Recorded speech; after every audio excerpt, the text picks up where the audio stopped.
Today I'm going to talk about silence and speech, stillness, activity, sacred and ordinary, and I want to open with a very famous passage from a very deep Mahayana sutra called the Vimalakirti Sutra. And Vimalakirti was a layperson who was more enlightened than all of the Buddha's monks, and they were scared of this person because he was such a Dharma badass. This is just an excerpt from this. So we've been talking about these polarities, and one of the things that this sutra is talking about is that whenever we're viewing reality in a polarized way, we're not free. And all of these pairs that I have been talking about, I'm just making a bunch of noise because they're not actually separate. And in a sense, we enter the polarities in order to transcend them or to move freely with them. So I think the context for this this chapter is a ton of bodhisattvas, like 80 bodhisattvas are in Vimalakirti's tiny hut. That's the first really cool thing. And he's asking them, well, can you drop some science on non-duality? See what you're made of. And so I'm skipping down, but I'll start with Padma Vyuha. The Bodhisattva Padma Vyuha declared, dualism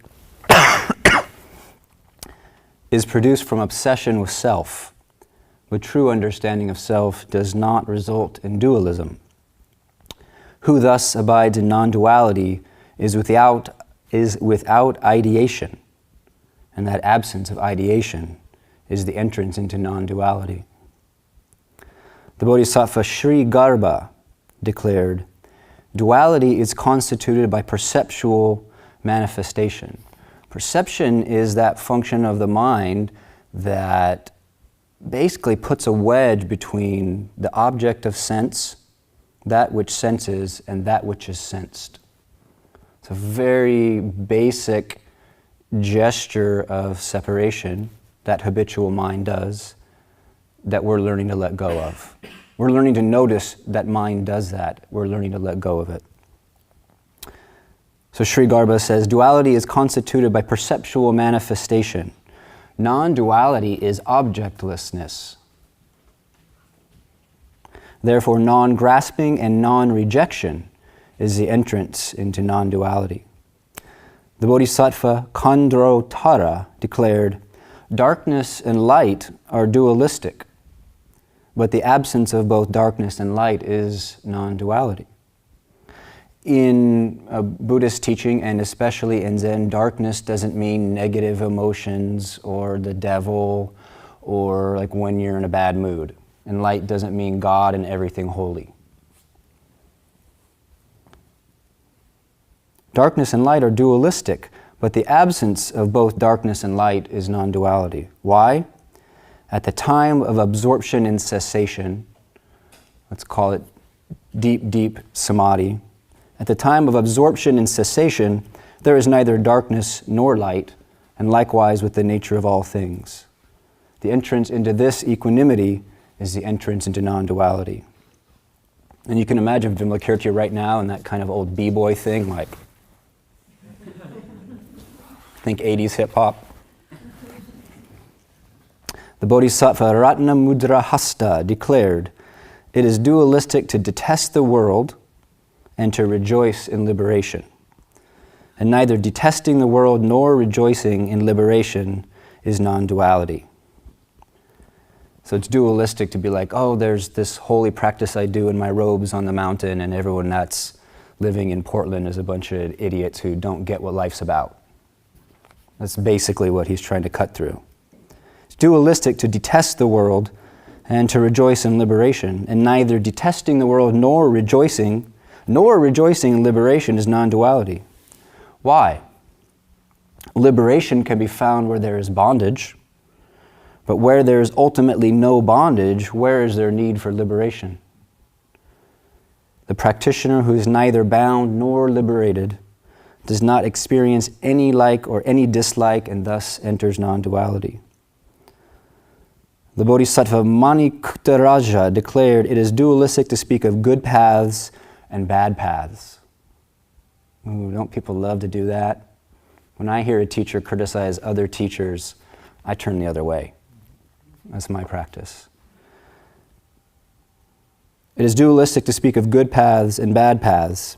One who is on the path is not concerned with good or bad paths. Living in such unconcern, she entertains no concept of path or unpath. Understanding the nature of concepts, her mind does not engage in duality. Such is the entrance into non-duality.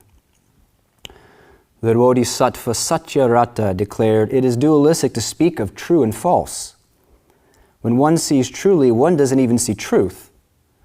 So one could not see the false. Why? One does not see with the physical eye, one sees with the eye of wisdom.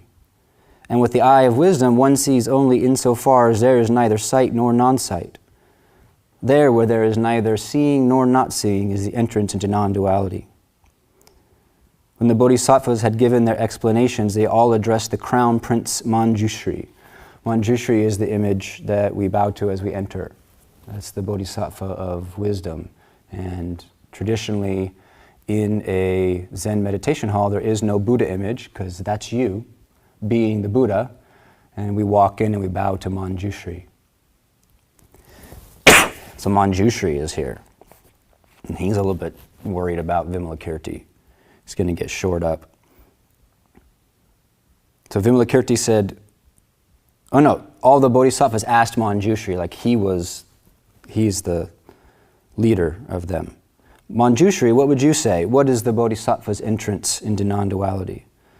And Manjushri replied, good people, you have all spoken well. Nevertheless, all your explanations are themselves dualistic. No one teaching, expressing nothing, saying nothing, explaining nothing, announcing nothing, indicating nothing, designating nothing. That is the entrance into non-duality. Then the Prince Manjushri said to the Lichavi Vimalakirti, Lichavi is his clan name, we have all given our own teachings, noble sir. Now may you elucidate the teaching of the entrance into the principle of non-duality. And therefore Vimalakirti kept his silence, saying nothing at all.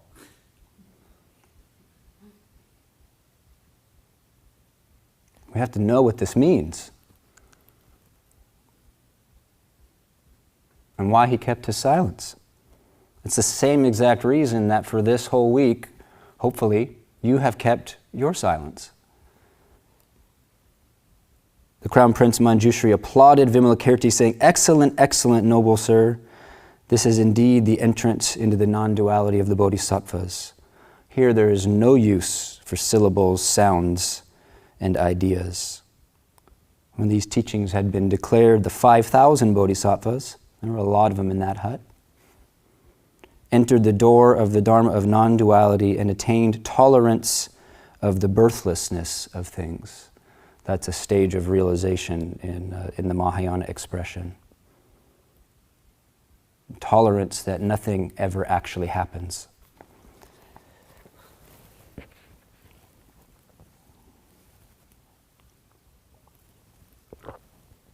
So when we talk about silence and stillness, we're talking about a pregnant silence, a pregnant stillness.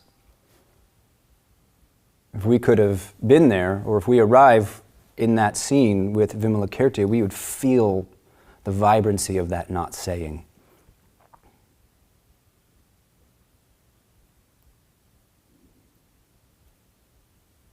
Potent, like a loaded rifle.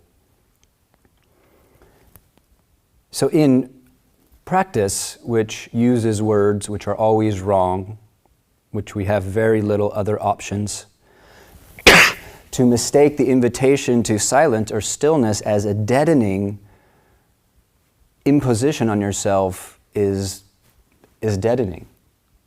Is not what we're being invited into. We're invited into a pregnant silence, a pregnant stillness. A related mistake is dialing our energy down. We see the Buddha sitting there all peacefully, and we might mistake that as somebody who is not vital, who is not pregnant with energy. It's not dialing our energy down. In fact, as you've found, I can hear some of you walking around, you're full of energy from all this sitting. When you really sit, you become a vessel for Joriki. There's not as many thoughts going on, so the universe can flow in on that level.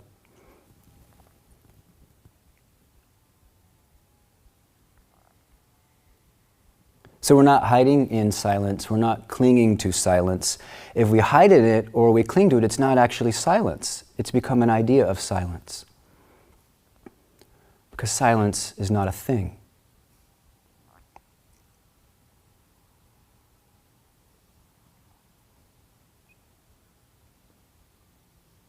There's images like a stone woman pregnant in the night. That's Zazen. A barren woman that continually gives birth. That's this moment. A woodman that sings. And our practice is to become the woodman that sings, to awaken to that singing. That singing will just happen. There's all kinds of singing.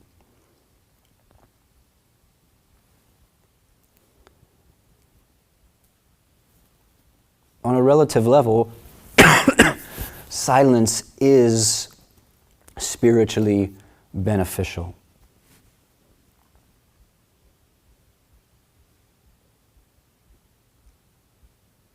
Is it ultimately necessary to go deep into practice?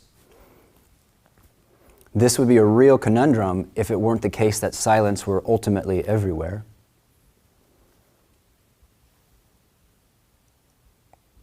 When I was a teenager and I first started meditating, I had a very noisy house, and I couldn't find any earplugs, and I was really poor at that time. So I took pieces of toilet paper and stuffed them in my ears in order to meditate, because I lived in a house where drugs were being sold.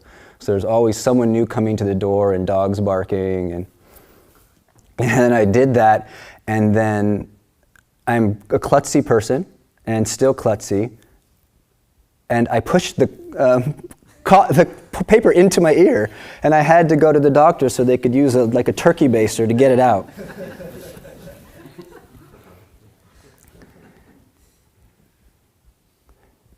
So a place like Great Vow, as best as it can be, is an offering to the world where actual silence, where relative silence and not ultimate silence is here, where relative silence is available more widely. Because silence is sacred food. Silence is elixir. Silence is a divine vodka.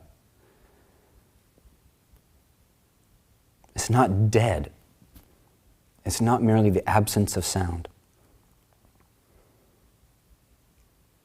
It's a fountain of youth hiding in plain sight.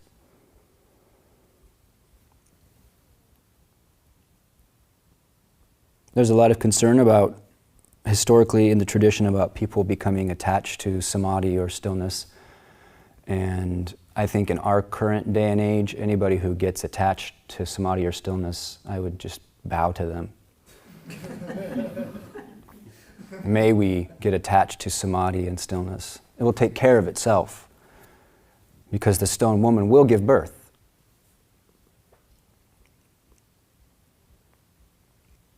And actually, your greed for it, my greed for it, becomes generosity. Is there anything else like that in the world?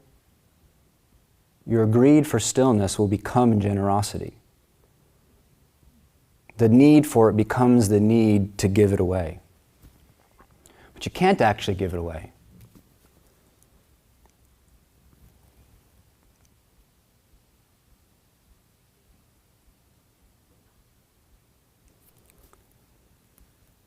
If you hang out with a disturbed person,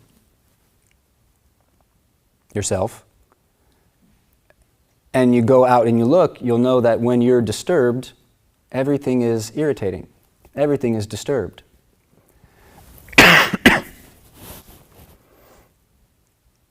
But when you're silence, everything is silence. Shakujo said, all things are quiescent, meaning they're transcendent of our category.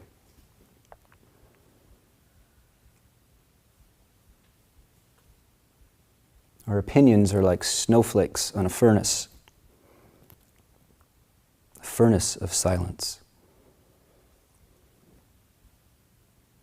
Rather than thinking of making ourselves silent, think of it as attuning to silence. And we can do that right now.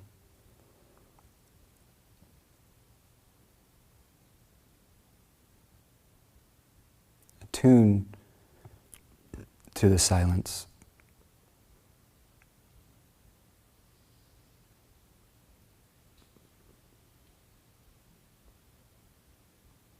It's a little bit like dialing a radio. When you hit the frequency, it becomes clear. Before you really hit it, it's a little bit fuzzy. There's still static. Silence is definitely broadcasting.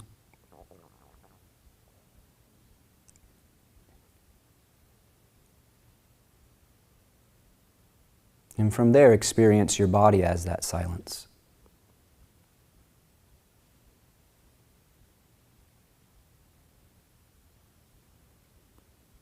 Experience the sounds as that silence.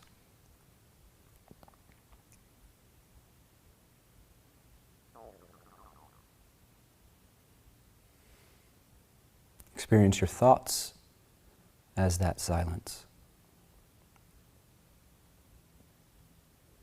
Not stopping them.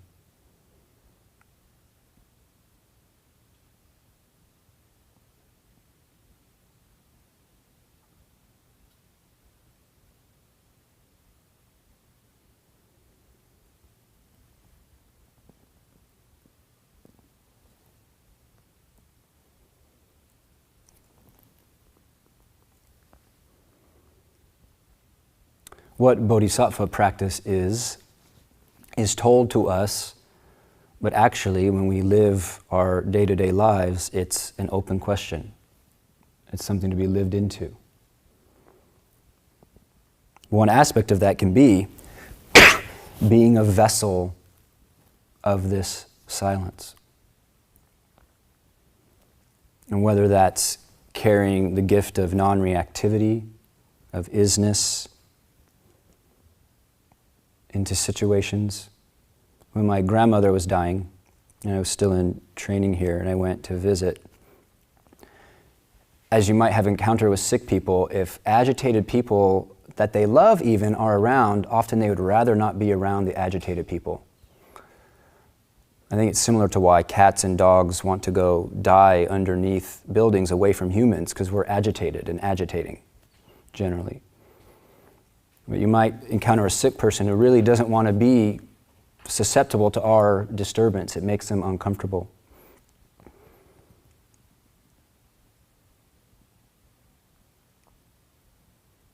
So being a vessel of quiet and carrying that forth as a gift, at least not adding noise to noise, insult to injury, argument to argument. People love to argue. Oh my God. I'm Jewish. Jewish people love to argue. It's like, and there's a spirit with it, it's playful and it's fun. But there's a current level of argument amplified by social media it's just noise on noise. It's like a heap, what's it called? A dog pile of noise. There's some noise and other noise jumps on top of the noise and just gets noisier. And it gets louder so other people jump on it.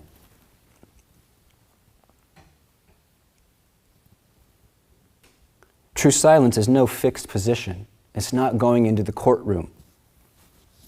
This is also a deep Bodhisattva practice, to be with people who always want you to agree with them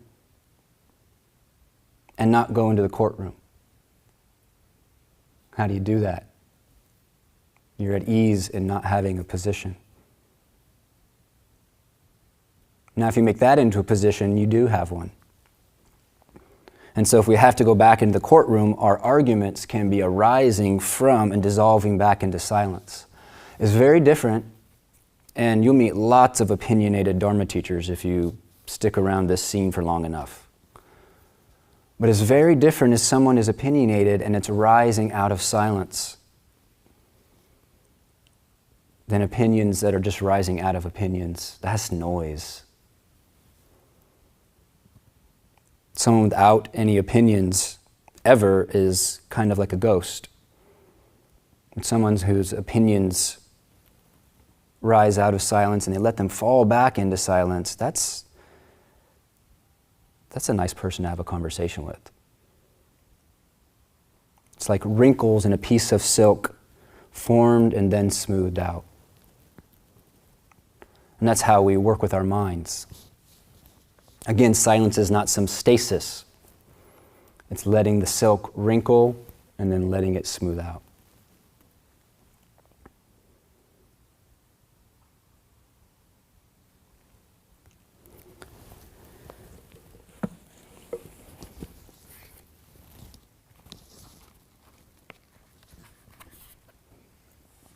There's a poem called "The Birds of the Air Belong to No One."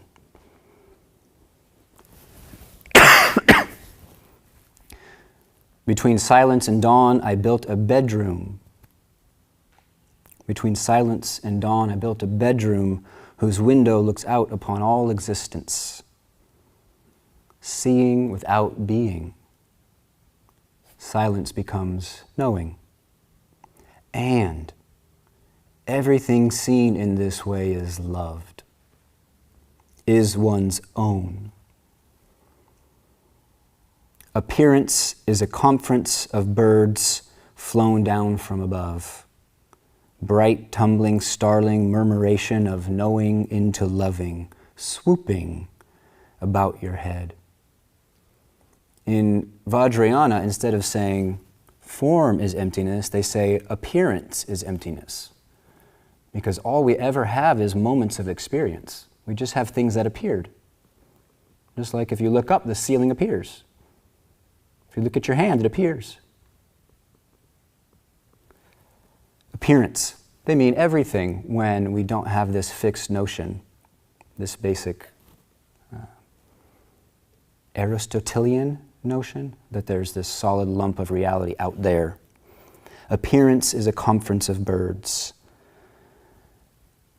Flown down from above, bright, tumbling, starling murmuration of knowing into loving, swooping about your head. A sudden secret language, the script called being. Stellar remnant called languaging, spilling over, bubbling up, plunging down, until concept experiences word death.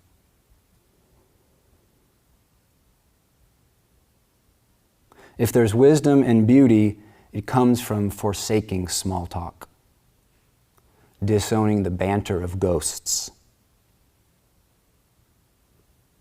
That's a good one to carry around. Disown the banter of ghosts. Forswearing decays chit-chat.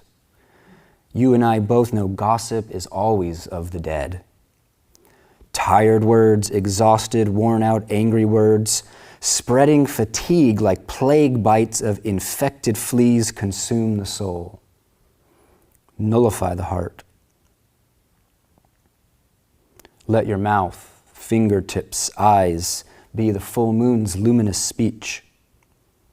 Speak only of what gives birth. I too am drunk on the nameless, and I know the birds of the air belong to no one.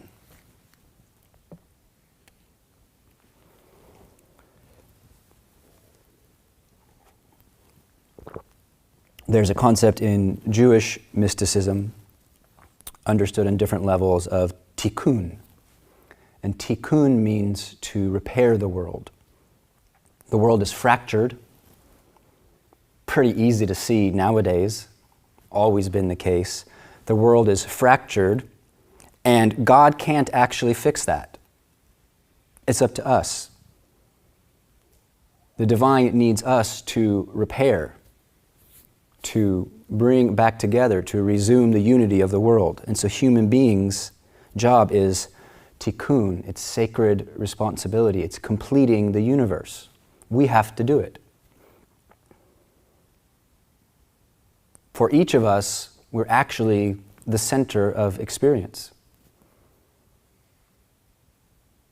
You're the only place experience happens. Other people are your experience. But as far as you're concerned, here you are. So each of us is tikkun for the world.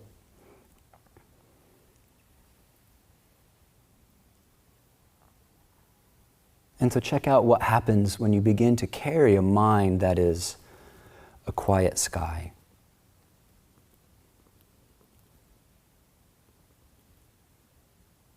And then things can be themselves. For whatever beauty there is in the world, you and I are the medium of that. Right? This body-mind is the medium, not only of beauty, of ugliness too, of course. We're the medium.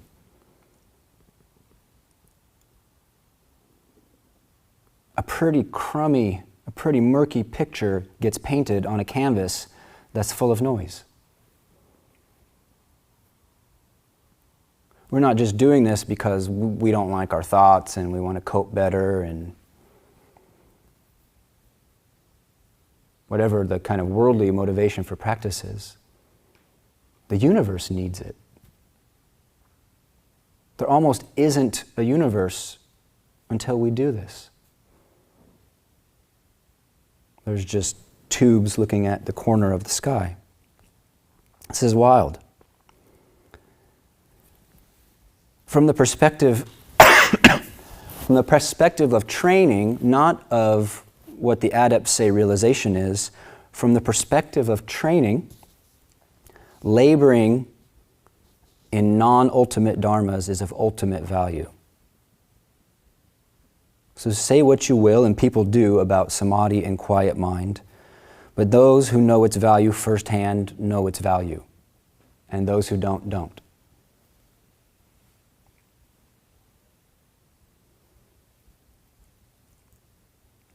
And it's a labor of love. You're not doing it simply for a psychological reason, though there are tremendous benefits. If you learn to quiet your mind, I don't know, 60% of your distress goes away, 70%? Practice is, the whole of practice is not a quiet mind, but it goes a long way. Just think about if these different thoughts that are so torturous and so fear-provoking just weren't there that often. This is why people drink themselves into a stupor. This is why people love to sleep. This is why there's marijuana dispensaries 3 on every block in Portland.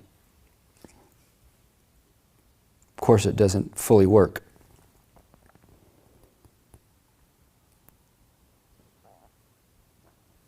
It's a labor of love, and because silence is not some dead thing, we're dealing with energy. We're dealing with an energy that begins to permeate our bodies.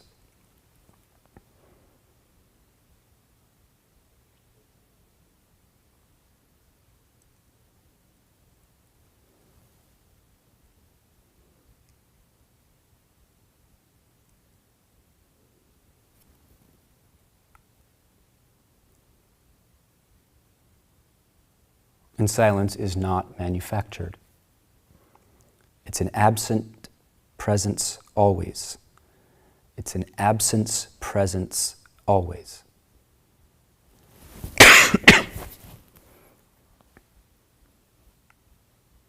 An absence present always.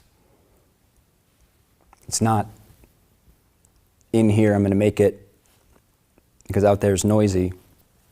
It's just one silence.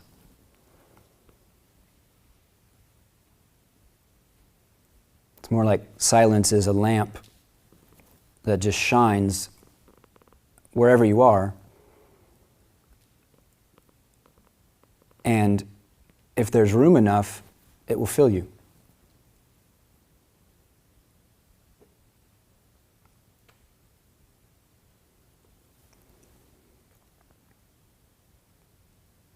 So we soak through with silence, bit by bit, day by day.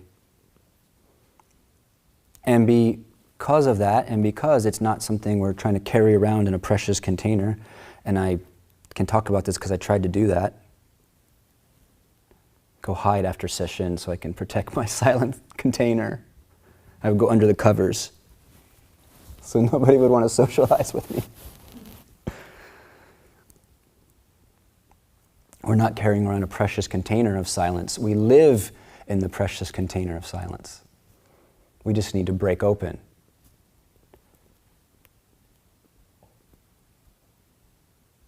Because it is not, silence does not need to be held as precious in the sense of protecting it. When it's time to speak and act, we do so without any thought of silence. Silence belongs to those who love it. It's there.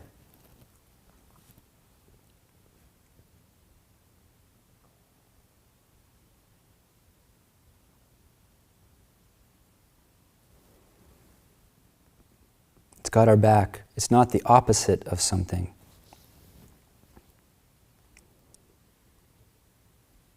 And silence is not saying. As Vimalakirti demonstrates with that pregnant silence. Pregnant silence is not the same as frozen silence. The silence of hiding what I'm actually feeling. The silence of muffling my emotions. So silence is not the opposite of something.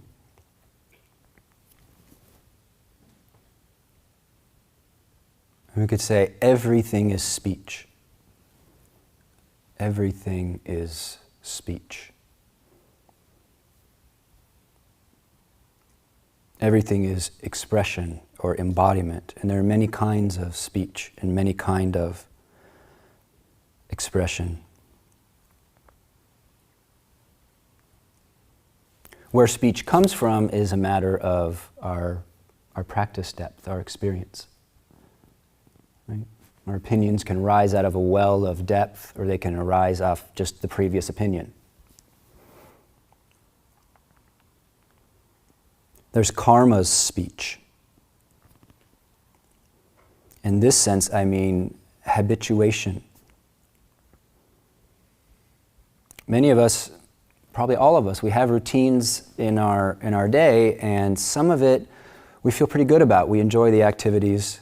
They might be necessary for our survival. And some of the things we do, we actually don't know why we do them and don't see the benefit, but we do them anyway. And spiritually, this is not satisfying. That which is free in us kind of goes into the b-boy thing. Like, why are you being an automaton?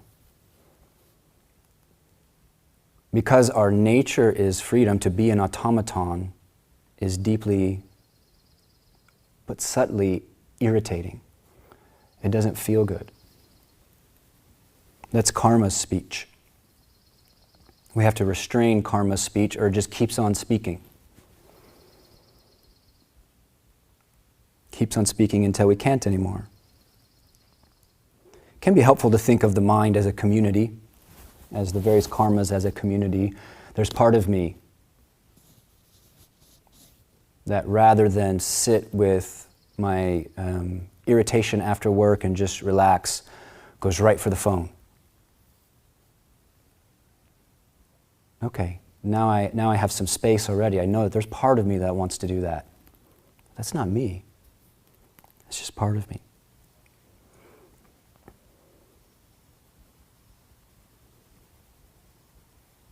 There's part of me that actually doesn't know what else to do besides let karma speak. What's the alternative? But that's not the whole of us either.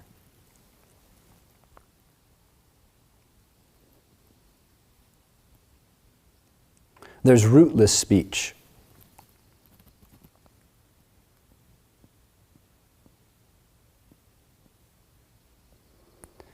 Linji said something about the person of the way is fundamentally rootless.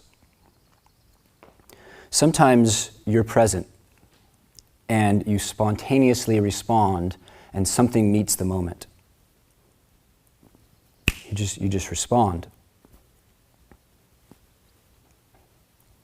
Afterwards, your critic, your rational mind might say, I'm not sure if that was the right thing that I did. Which it can always do. Or the pleaser, another member of the karmic community says, ooh, maybe I was a little too direct, maybe they don't like me. I'm gonna write an email and make sure everything's okay. Hey sweetie, sorry I told you to close the door. The wrong thing is not evidenced by someone disapproving. This is how we put on little Buddhist nicey faces and get fake.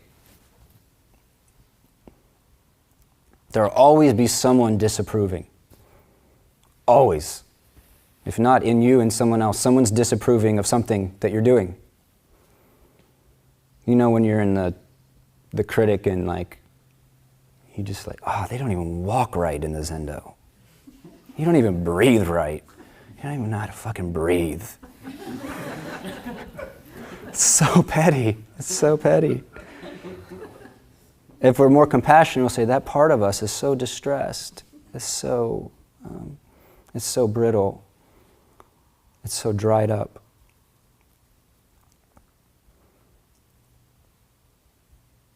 All of the teachings, especially in Zen, because it really values nothing extraneous. It's not a voluptuous tradition. It's a spare tradition. All of the teachings, they're there for a reason. And so one of the teachings is Dharmakaya, Sambhogakaya, and Nirmanakaya. And one of the things that means is if we're rested in silence, if the karmic community doesn't grab us and say, do the right thing, do it like you've always done it, then things will just come forth. And that's the Nirmanakaya, that's the manifesting of silence for the sake of love. But we're so afraid. We're so afraid someone will think I'll do the wrong thing. Or we're so afraid that that part of us that is a jerk is going to come out if we don't be the good girl. And so in order to be able to function in this way, where Dharmakaya can do Nirmanakaya, doing some work about the inner jerk really helps.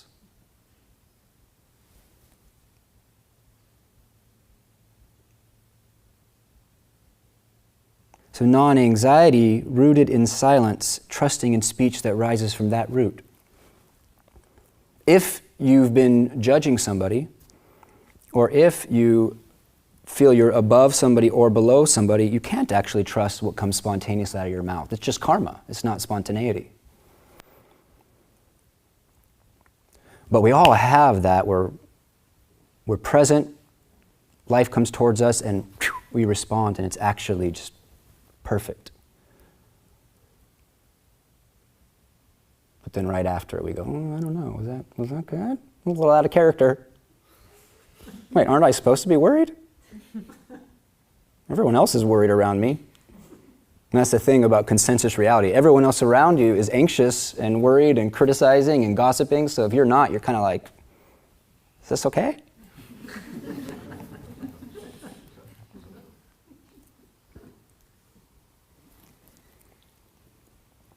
Because of this problem, there are a lot of spiritual traditions that say, okay, that all might be true, but just be nice, because a jerk lives in you. Actually, just be kind. Just think about what you're going to say before. Actually, probably better not to say anything. There's a lot of Buddhism that's basically saying, probably better for you not to say anything, because what comes out is often from that jerk. But if you're going to say something, make sure it's loving. It's not a bad practice.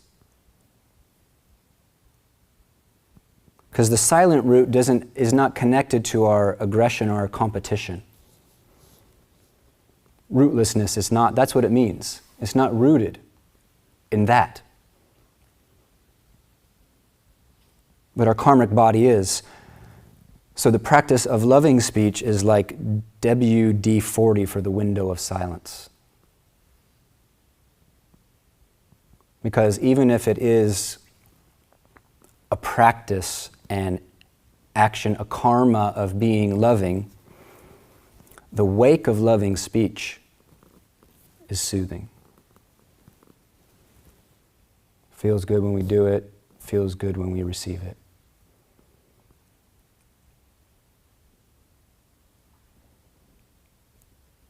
And so loving speech actually delivers us into rootless speech. In our lives, our bodies speak continually.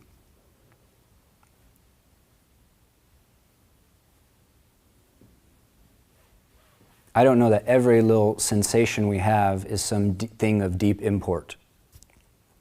Many practitioners believe that every sensation that arises in their body is something of deep import.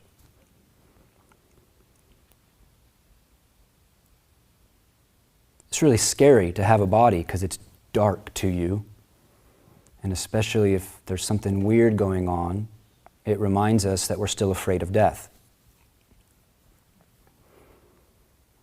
And so our whatever is tingling a little bit, and we think of going to the doctor. We catastrophize. But put that aside, the body's speech, the Dharma is done with the body as much as with the heart-mind. It's part of why we have the forms that we do. Why you should sit up during a Dharma talk.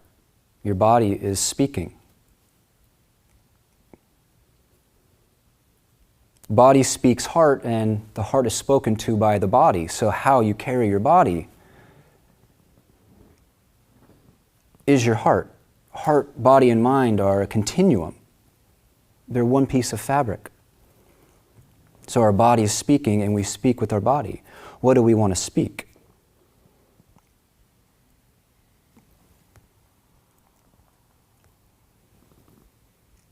The Dharma uses our bodies to speak.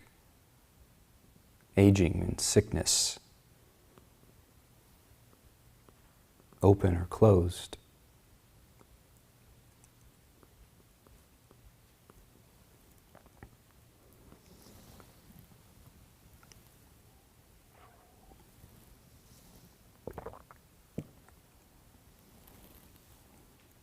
In Dogen, one articulation of the path, he said there's a circle of the way. There's a, what is it? It is a triad that is one, because it's a circle, but they also feed into each other. Practice, realization, and expression.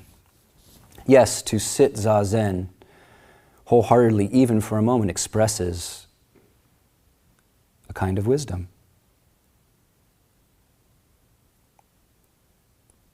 It's a wise person in us that decides to sit zazen. We don't break the precepts when we sit zazen. We're not making karma when we sit zazen. And it can be deeper, depending on our practice, what that moment of zazen is. Could be tikkun. But we can also think of these, and shouldn't neglect them, sequentially. We practice, we have some realization, and then expression. And if we neglect expression, the circle is broken. We have to bring this to life. And we can't bring it to life like somebody else. That's to deviate from realization. Realization is you're one with yourself. You can never leap out of yourself.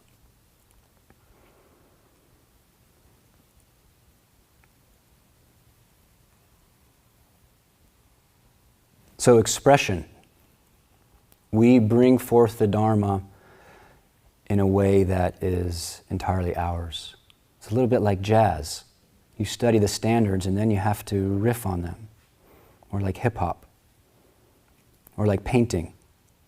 You copy paintings and you really grok the masters, and then eventually you have a deeply practiced foundation that you can say something, you can paint something of genuine benefit. But our life is always saying something. And I think Dogen is also saying practice, realization, and expression are inescapable. You can't not do it. You're always practicing something. That sucks, I don't like it, but it's true. You're always practicing something. Right? It's like, what's the mind practicing right now? The more you do it, the better you get at it, the more likely you are to do it. You're always realizing the fruit of that practice. And you're always expressing something. So our life is always saying something. And life is always listening and responding to what we're saying. It's a conversation with no speakers or no listeners because it's so intimate. The teachings on karma strike me as a way through rational language to try to articulate how the universe works.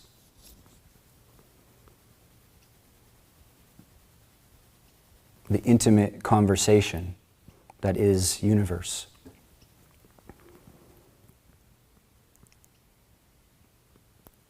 So a beautiful practice is to ask, what do I want to say?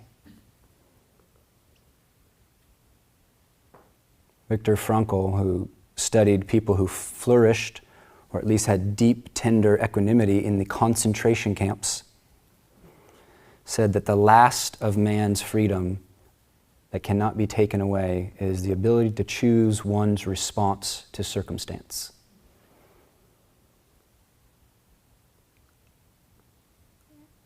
And because of horrors like that and people who were not horrible in that, we know that it's true.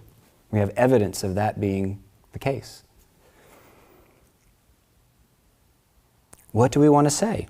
You could wake up each day and say, what do I want my life to say today? Maybe we wake up with anxiety because that question is really there and we're not relating to it as much as it's demanding. And so we're anxious about the day that so much could be done and so much could happen. And not talking about like doing more things or starting new projects or being heroically busy. But how we're seeing and how we're doing and meeting that day. What do I want my life to say today?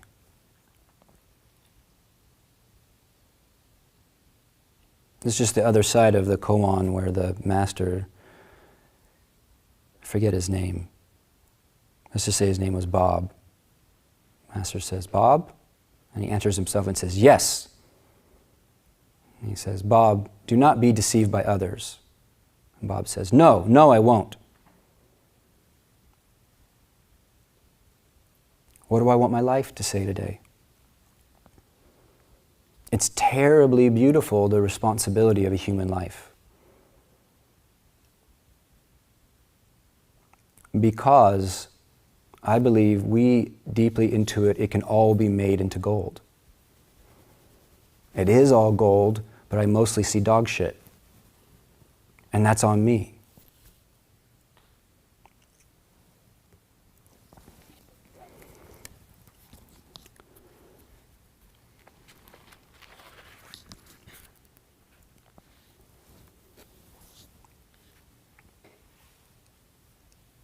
Another poem. Appearances, so the world, but he's starting off again with this very helpful way of talking about it. Appearances.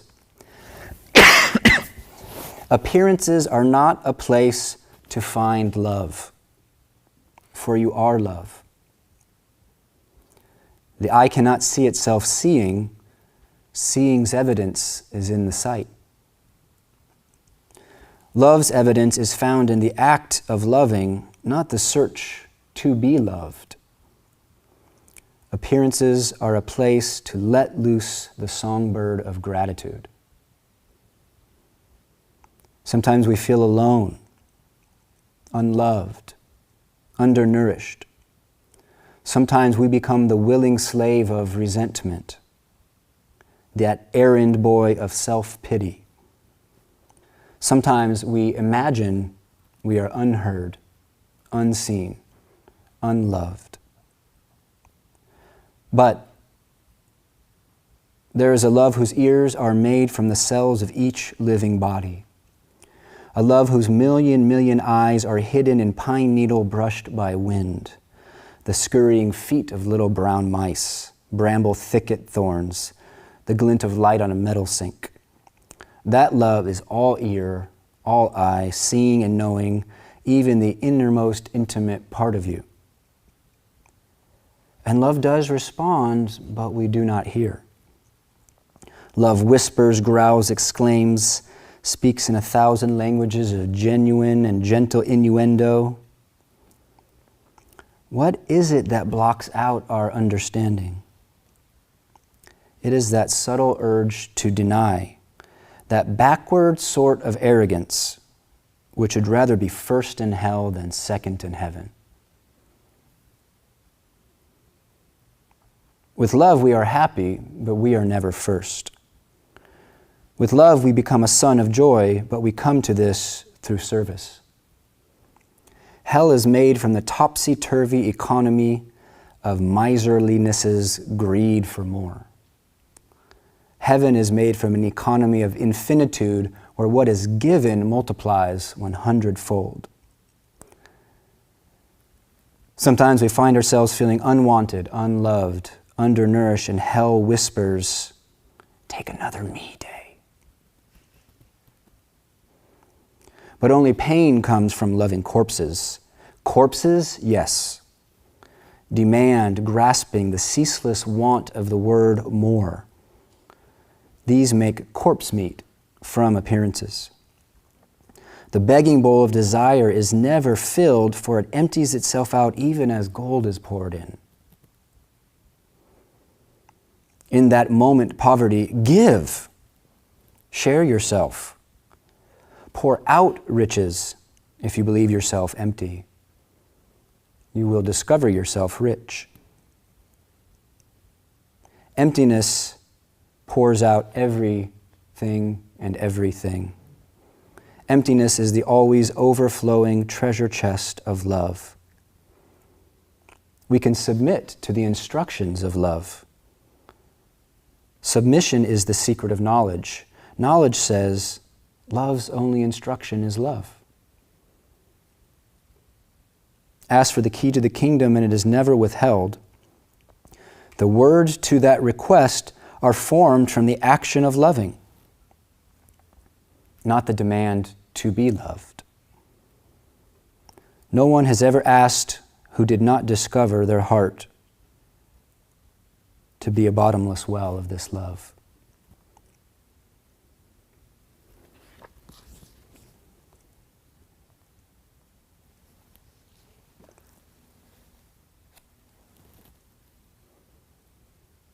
Some of the things I want to talk about are things I would normally do in the morning closing talk, but sometimes I'm falling over from sleep in that period. And if I'm not, I look out and I notice that half the Zendo is falling over from sleep. So I feel like, well, what is the point of giving a talk at 5 a.m. about practicing when you leave Sesshin?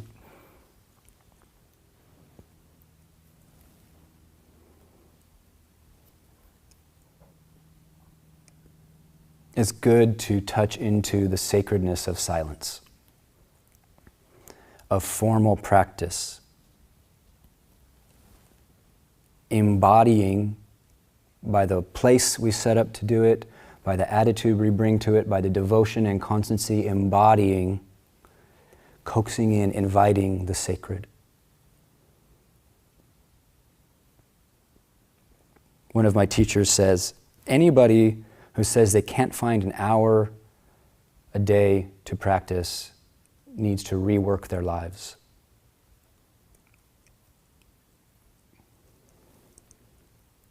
We can think of our formal practice like a daily dipping into that well of silence.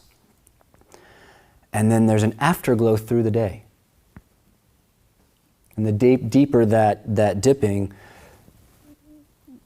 the stronger that afterglow.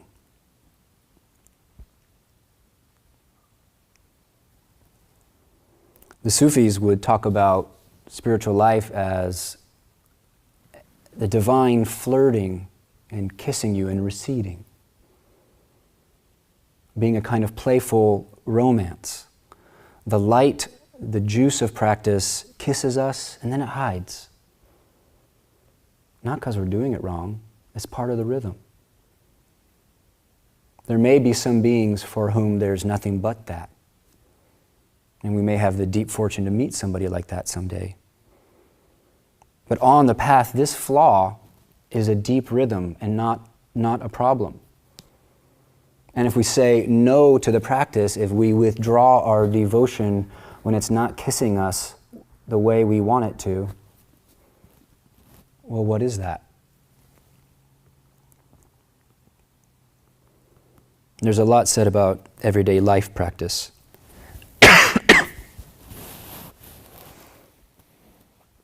Everyday life practice is being mindful. I don't know.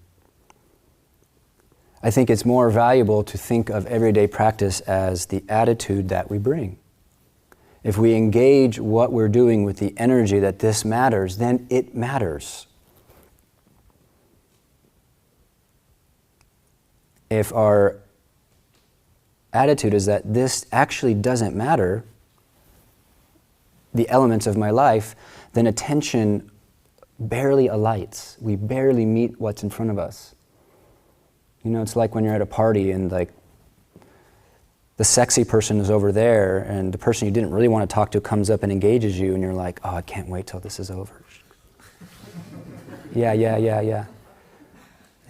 Like, should I just let him know I'm not interested? Like, I'm not really interested in you, dude. Like, that's what we do with everything in our lives. The sexy is in the corner and we decide that this is not it. And so we actually don't see. That person could be beautiful. That mug, that conversation, that scooping the litter box could be beautiful. Where else do we expect to find the light?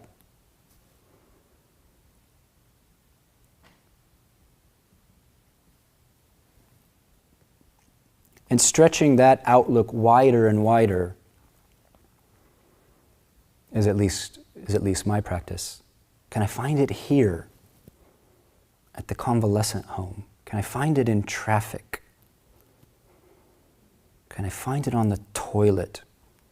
Can I find it when the water is cold and not warm? Oh, poor me. Oh, poor me. Bourgeois dukkha. The shower's not really hot. Now, stretching that outlook of meeting whatever comes toward us with the whole of ourselves, with really fully being there, with responsibility to what came toward us, is stretching the heart wider and wider. We're making the altar bigger and bigger.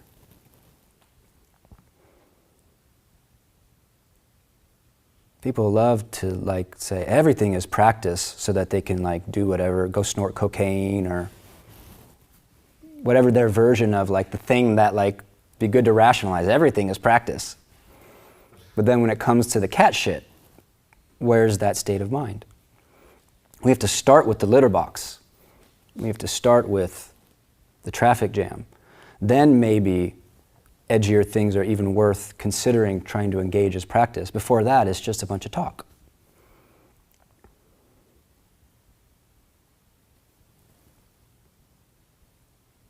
Thankfully, the sacred is already in what we love. In what we love, already somehow we're able to fully be there for that, and it can fully be there. And so this is important too. Lama Lekshe, when I was first becoming a monk, saw how kind of rigid I was, and she very skillfully said, You know, Jogen, every monk needs a hobby.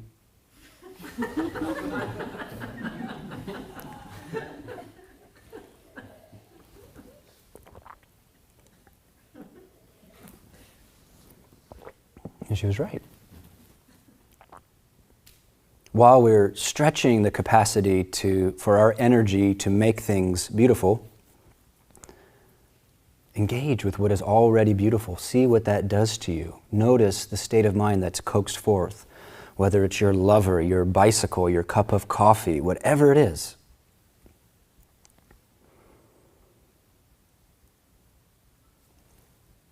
Torizenji's Bodhisattva Vow has been saying, love is actually trying to approach us all the time, especially through what we don't love. Especially through what we don't love, it just keeps coming. It just keeps showing up. That person, that sensation in my back, that customer, that state of mind. Can't shake this mood. I fucking hate it.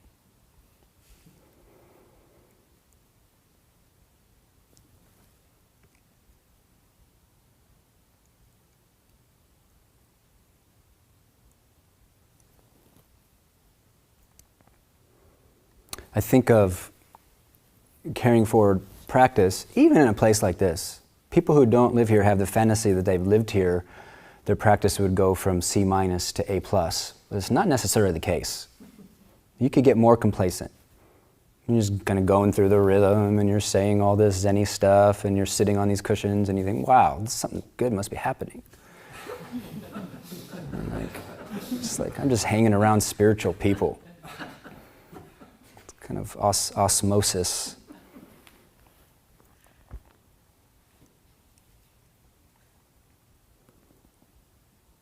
We make our aspiration sacred by protecting it. It's like a little votive candle. For some people, it's like a fire that just doesn't go out. They're on fire with the Dharma. They just are clear what matters. It's blazing. It's like a kind of fire that when it's that hot, it's almost impossible to put out. But for most of us, it's like a little flame. It's like a little votive candle, and we have to protect it from the wind. And there's something to be said for humility about that. Usually there's just these rationalizations. For me, it's like, oh, everything's practice. I'll brag to my girlfriend. I'm always meditating. She's like, when's the last time you meditated? Because I'm grumpy. Psst, I am meditation. You should ask her. So it's like a little votive candle to protect. To protect, it's precious. It really is precious. That's why places like this exist, because it gets blown out by our rationalizations, sometimes actually by life circumstances. Though if you read the stories of great practitioners, most of them had just horrible things come down. They had just terrible circumstances. And that took them deeper into the Dharma, not, oh, I have too much going on, my this, I can't do it, my that. No. They went deeper, not away.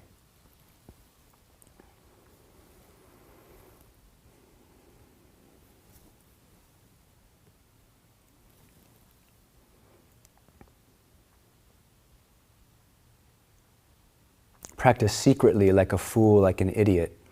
This means when you're with your mother-in-law, you hold the candle in here. You don't hold it out here.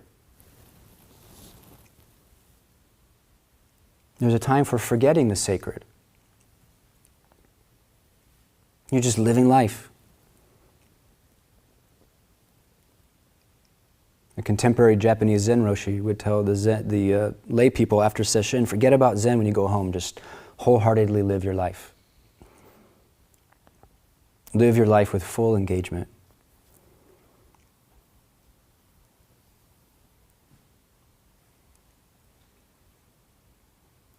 Again, silence belongs to those who love it.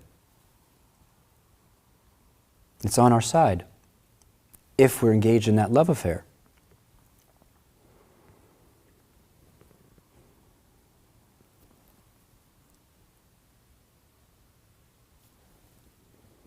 So I think what we're doing is deeply important. And I think you will find over time, if you already haven't, I'm definitely preaching to the choir, that the more you, not as far as quantity, don't think, oh, it would be good if I did more. The more you seat your life in Dharma, the more it gives you, the more its value is evident.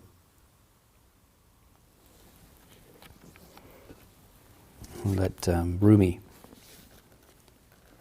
have the last word. Every tree, every growing thing as it grows says this truth: you harvest what you sow.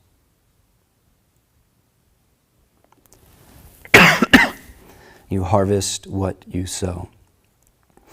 With life as short as a half-taken breath, do not plant anything but love.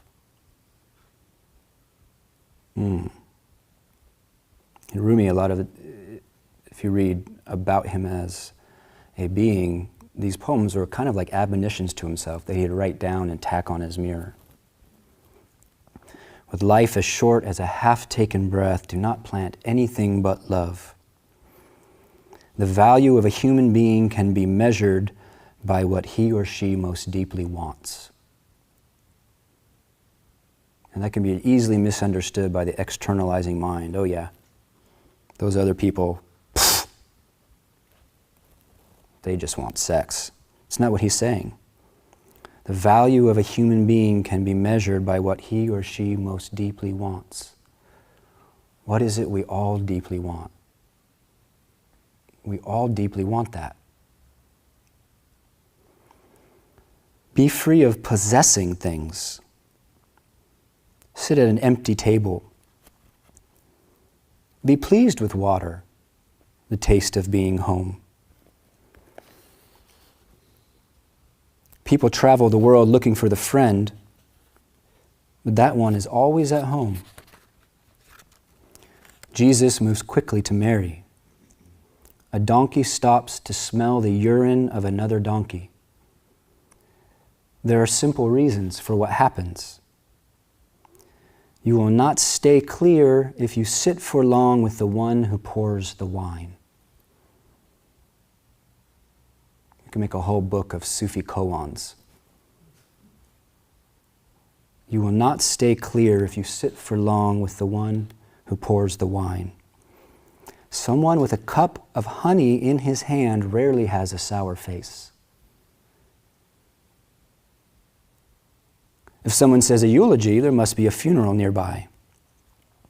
A rose opens because she is the fragrance she loves.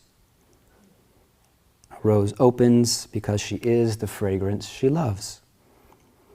We speak poems, and lovers down the centuries will keep saying them. Love that. Here it is. How wild. This person who lived in Afghanistan almost 1,000 years ago. Heart to heart with us. We speak poems, and lovers down the centuries will keep saying them. The cloth God weaves does not wear out.